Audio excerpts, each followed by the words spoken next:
കൂടെ കാട്ടിലൂടെ നടന്നു വരികയായിരുന്നു. ആ സമയത്താണ് കരിയിലകൾക്കിടയിൽ ഒരു പച്ചത്തല കണ്ടത്.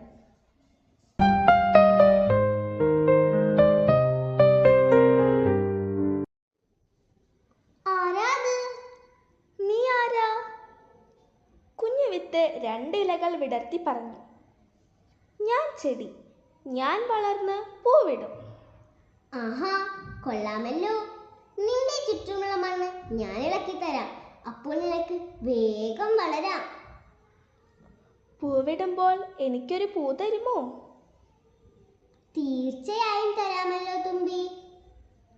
Okay, bye. ഞാൻ പോട്ടെ. ശരി തുമ്പി, ബൈ ബൈ. നമുക്ക് പിന്നെ കാണാം.